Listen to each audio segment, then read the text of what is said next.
dans cette seconde vidéo. On est le mercredi 23 février. Et hier est un jour de check-in avec mon coach. Donc ce qu'il en ressort, c'est que mon corps répond. Je suis passée d'une moyenne de 61,2 kg à 60,7 kg pour la semaine qui arrive. Il n'y a pas de changement au niveau nutrition. On va essayer de garder la nutrition le plus haut possible, le plus longtemps possible. Par contre, on change le cardio.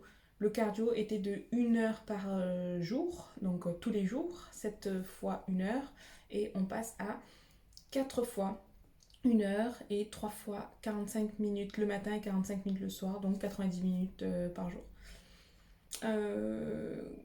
Avec le nouveau programme, il m'a envoyé un fichier dans lequel il y a tout ce dont on a besoin pour partir en compétition. Donc, ça fait plusieurs compétitions que je fais maintenant, donc ce papier, je l'ai déjà et je l'ai même étoffé, on va dire. Mais il est très très utile dans le sens où d'une part, il alerte sur le fait que c'est le moment de se préparer, et en plus de ça, si on oublie une chose qu'il y a à l'intérieur, c'est sûr que sur le lieu de la compétition, on va devoir l'acheter, quoi. C'est vraiment les must-have à avoir dans la valise avant le départ. Donc, j'ai ma propre fiche, c'est-à-dire que c'est vrai que moi, ce que je vais amener, ça va pas être exactement ce que vous allez amener. Et inversement, ce que vous allez amener, je vais peut-être pas en avoir besoin. Mais ma fiche que j'ai créée, je l'ai imprimée et plastifiée. Et c'est un système de cases à cocher. Chaque chose que je mets à l'intérieur de ma valise, je coche. Une fois que j'ai tout coché, j'efface pour passer à l'autre compétition. Et c'est quelque chose que je laisse constamment dans la valise. Donc je vous montrerai ça sans doute dans la semaine, sans doute je vais commencer dimanche. Je vais absolument pas finir ma valise maintenant, pas cette semaine, parce que c'est quelque chose qui va se remplir jusqu'au départ. Et voilà. Aujourd'hui, c'est une séance bas du corps. Je vous amène avec moi, je vous montre ma séance du coup. Et je vous dis à plus tard, on va faire les gains.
Aujourd'hui, on est jeudi 24 février, et à 11 heures, j'ai booké une session de posing avec Chloé.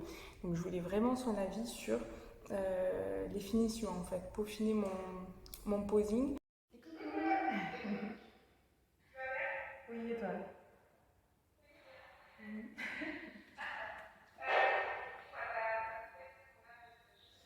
Ouais, c'est la Lorazio du coup le 9 avril.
chez moi, j'attendais d'être tranquillement arrivée pour vous faire mon retour sur la session posing que j'ai fait avec Chloé.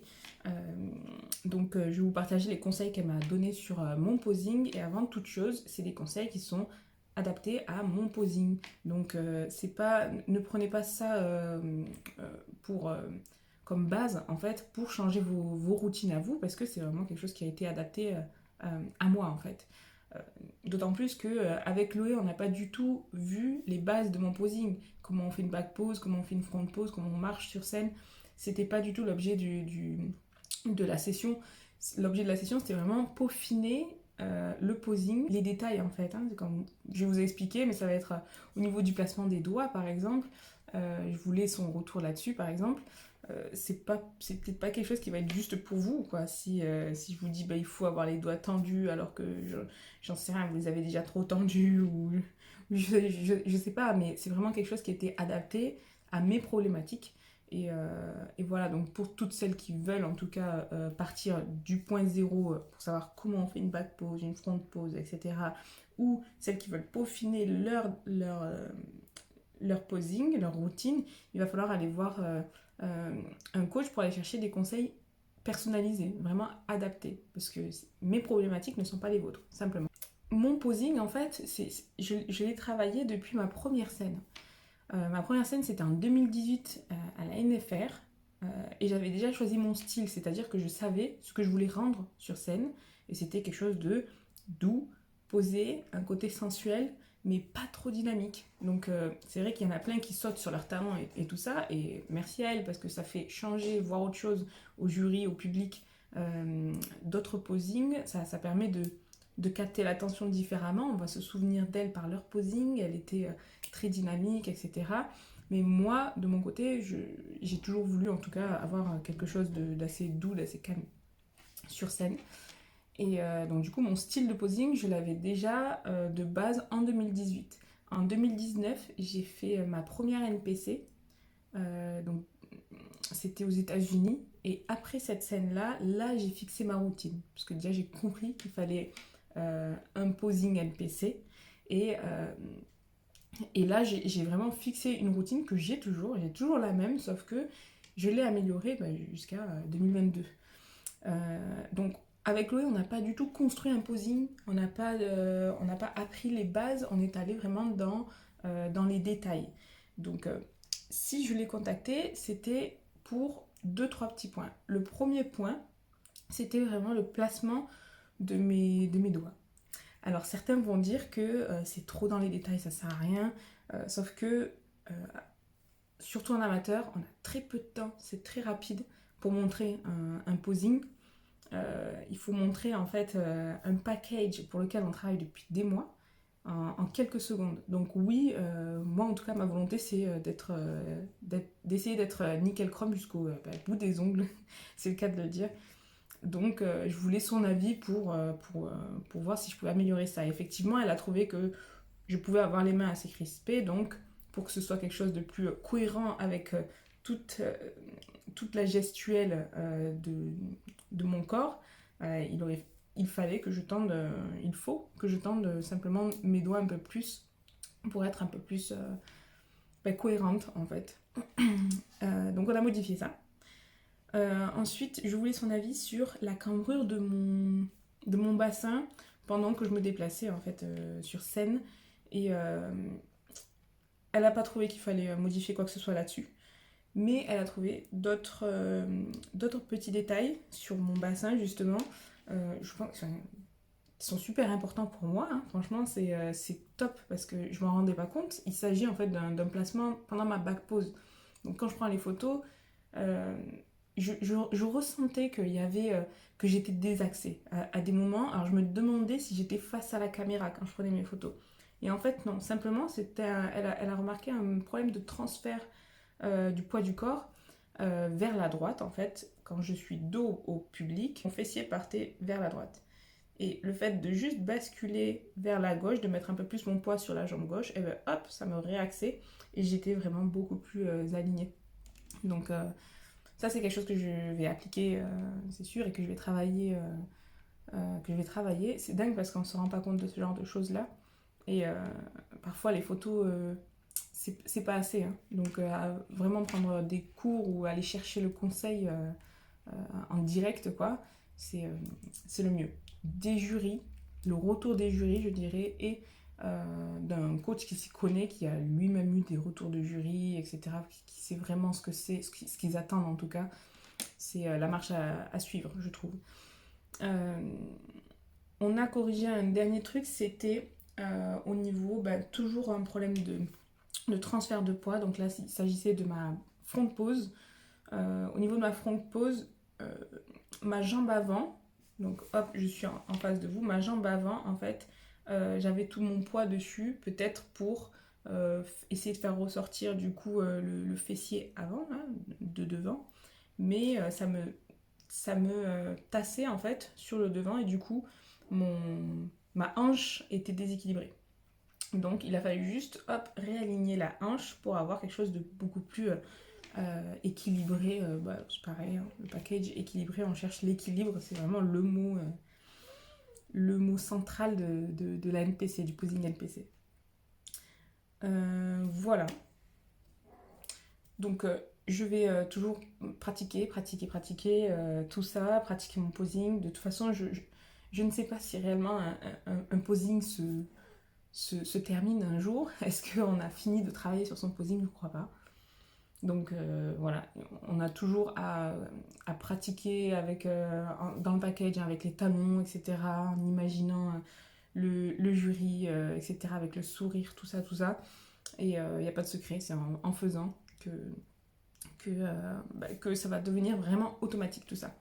Sinon voilà, j'ai kiffé le moment, c'était vraiment une super expérience. Et voilà, donc je vais aller manger parce que j'ai la dalle.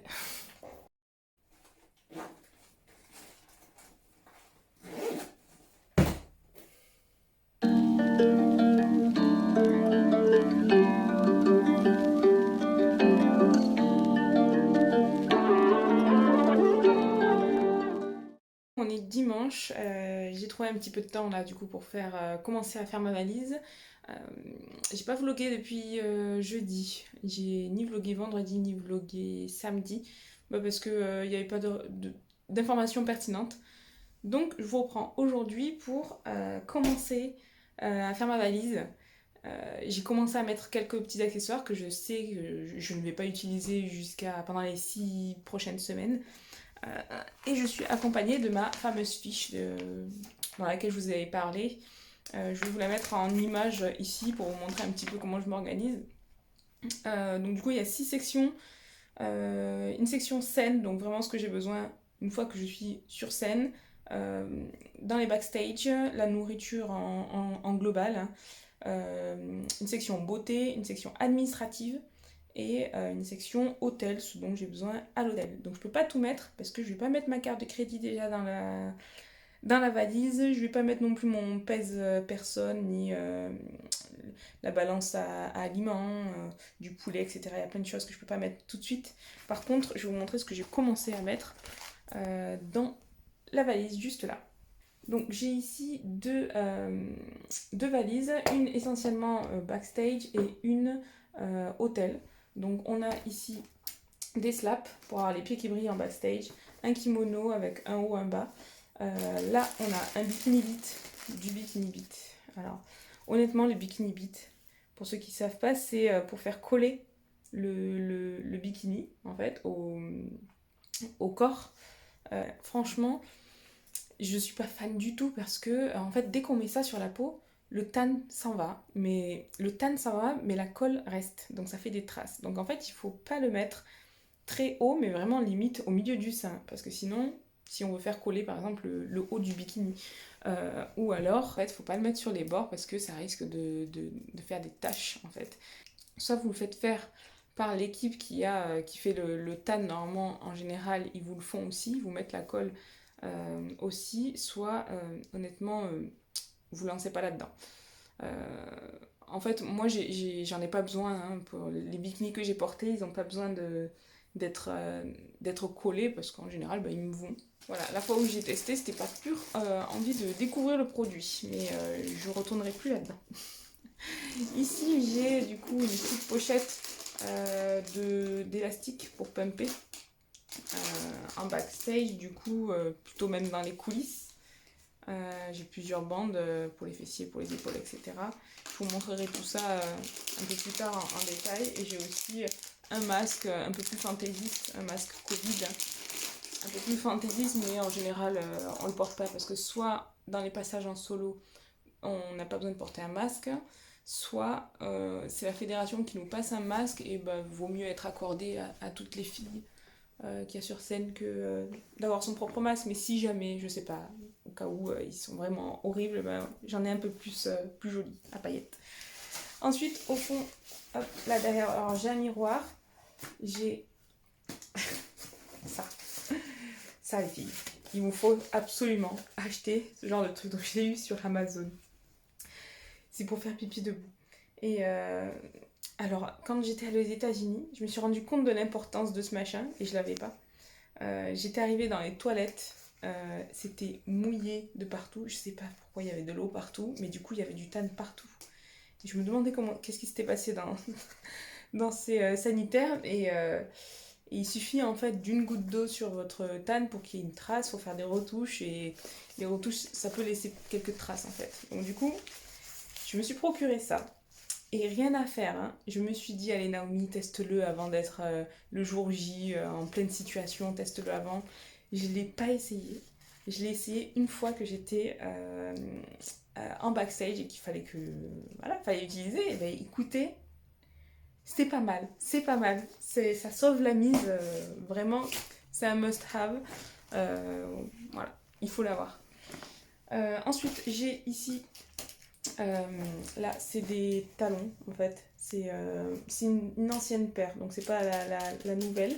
Je vais avoir une nouvelle paire de talons qui arrive. Pour le moment, j'amène quand même d'autres au cas où, je sais pas si un talon claque. On sait pas ce qui peut se passer. Ensuite, j'ai une petite pochette hop, avec tous mes bijoux. Donc ça, c'est mes anciens bijoux aussi. Ceux qui me suivent sur les réseaux, ils savent déjà, ils ont déjà vu, hein. Ils ont déjà vu les bijoux que j'avais. Honnêtement, je vais en prendre d'autres. Je pense que je vais les changer. Et je vous montrerai au pire un peu plus tard les bijoux que j'amène. Et j'ai du coup 2 boîtes pour les bikinis. Donc là, celle-ci, elle est vide. Parce qu'il va y avoir un nouveau bikini qui arrive. Et celui-ci, c'est l'ancien bikini, celui de la Pologne. Donc le violet. Un miroir, je sais pas si je l'ai dit, et ça du coup on est bon pour la valise backstage. Ensuite j'ai la grosse valise hôtel. Hop là. La valise hôtel, pour le moment ce qu'il y a dedans c'est c'est le make-up, une pochette make-up, une pochette ici pour tout ce qui est gel douche, qu'est-ce qu'il y a? Tout ce qui est la douche en fait, gommage, rasoir, etc. Un plaid pour les backstage, un tapis pour les backstage aussi, des extensions ici et une boîte à couture. Alors je sais pas coudre mais on sait jamais, ça fait du bien au moral. Et ce que j'ai rajouté là-bas au fond, c'est c'est pour cuisiner en fait. Alors oui c'est pas bien mais je cuisine dans ma chambre d'hôtel. En fait, je veux vraiment pas stresser au niveau nourriture, donc je vais cuisiner mes aliments pour pas être dépendante en fait des cuisines des hôtels, etc., des horaires et tout ça. Donc ça, c'est une plaque électrique. Donc elle marche super bien. Je l'ai eu aussi sur Amazon. Franchement, j'ai fait le test en Pologne et à Alicante. Je vous mettrai une petite vidéo, je pense, là à côté pour vous montrer comment je l'avais utilisé du coup et c'était top. J'avais fait mon poulet, j'avais fait mon riz, j'avais fait des asperges à l'intérieur et franchement ça prend pas de place ça prend pas trop de place dans ma valise donc c'est top. Donc c'est top. Et bien sûr, hop, une casserole qui va avec pour pouvoir tout cuisiner. C'est pareil, ça vient d'Amazon aussi. Donc voilà, c'était parfait. J'ai vraiment j'ai kiffé l'organisation que j'avais pour ces 2 dernières compétitions, notamment avec tous ces tubes aussi. J'avais utilisé ces tubes, j'avais mis en story mon organisation. Et j'avais fait un système avec des étiquettes avec 1001, 1002, 1003, ce que je devais manger à quelle heure, etc. Et j'avais de sorte en fait à ne plus réfléchir à quoi que ce soit. Une fois que je suis dans les backstage, j'ai juste à manger, à suivre ce qu'il y a écrit et je me repose et puis voilà. Donc tout ça, je vais le mettre dans le 6-pack qui est là pour avoir tout au frais une fois dans les backstage. Donc c'est tout pour cette vidéo. J'espère qu'elle vous aura plu, que je sais pas, qu'elle vous aura aidé à peut-être trouver une organisation, notamment en faisant votre propre petite fiche. Vous n'êtes pas du tout obligé de faire une capture d'écran, de regarder exactement ce que j'amène, ça va vous servir à rien. Honnêtement, il y a des choses que j'amène et que vous n'allez pas forcément avoir besoin. Donc euh, ce qui est bien, c'est d'en faire une. En tout cas, je vous conseille d'en faire une. Comme ça, au plus vous serez organisé, au moins vous allez stresser. Donc voilà, j'espère que cette vidéo vous aura plu. Je vous laisse là. N'hésitez pas à liker, partager, abonnez-vous, mettez votre avis en commentaire. En tout cas, soutenez la chaîne pour me donner de la motivation, pour continuer à vlogger et à vous partager ma préparation à la compétition. Sur ce, je vous dis à bientôt.